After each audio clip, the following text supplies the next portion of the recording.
प्यारा बच्चों, अस्सलाम वालेकुम। आज हम सीखने जा रहे हैं convert decimal number into binary number. इस सवाल को करने से पहले हमें ये तो पता होना चाहिए कि डेसिमल नंबर क्या होते हैं, बाइनरी नंबर क्या होते हैं। तो पहले हम बाइनरी नंबर को स्टार्ट करते हैं। अब बाइनरी नंबर वो नंबर होते हैं जो बेस 2 सिस्टम कहलाते हैं। अब बेस 2 सिस्टम से क्या मुराद? बेस 2 सिस्टम से ये मुराद कि वो नंबर जो जस्ट 0 एंड 1 के फॉर्म में लिखे जाएं तो उसको हम बेस 2 नंबर कहलाते हैं। और ये नंबर जो है किसी भी क्वांटिटी को शो करने के लिए कंप्यूटर में यूज़ होते हैं तो उसको हम बाइनरी नंबर कहते हैं। और अगर यूज़ होते हैं कंप्यूटर लैंग्वेज में तो उसको हम बाइनरी नंबर सिस्टम कहलाते हैं। ठीक है।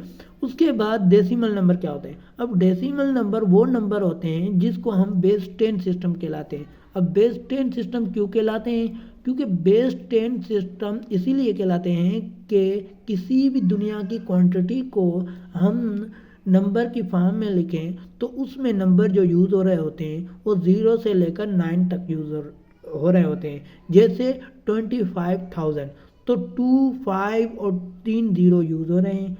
तो अब देखें कि 2 हो रहा है, 5 हो रहा है और 0 यूज़ हो रहा है। तो 0 से लेकर 9 तक और 999 तो 9 यूज़ हो रहा है। तो इसीलिए 0 से लेकर 9 तक जो नंबर यूज़ हो रहे हैं किसी भी क्वांटिटी को शो करने के लिए तो वही 10 डिजिट ही यूज़ हो रहे हैं। ठीक है। तो इसीलिए हम इसको बेस 10 सिस्टम कहलाते हैं।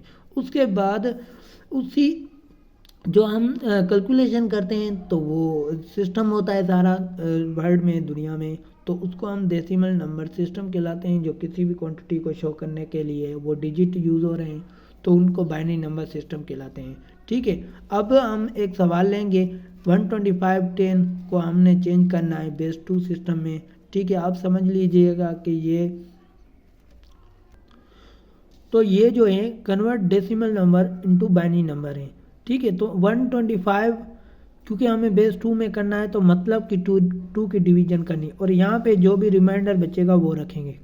अब 2 की टेबल 125 पे 62 टाइम गई और 1 रिमाइंडर बचा वो हम यहाँ रखेंगे। ये याद रखना कि ऐसे एरो में रिमाइंडर रखेंगे, यहाँ पे नहीं रखना, यहाँ पे रखेंगे। ठीक है। अब 62 पे 2 की टेबल 31 टाइम गई। ठीक है। 31 टाइम गई और रिमाइंडर 0 बचा। अब 2 की टेबल 31 पे 15 टाइम गई, रिमाइंडर 1 बचा। ठीक है।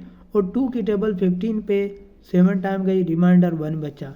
इसी तरीके से 2 की टेबल 7 पे 3 टाइम गई और रिमाइंडर 1 बचा। अब 2 की टेबल 3 पे कितने टाइम गई? 1 टाइम और रिमाइंडर 1 बचा। तो ये सारा हमने जो है यहाँ से लेकर ये यहाँ तक हमें इस फॉर्म में रखा तो यही हमारा आंसर है।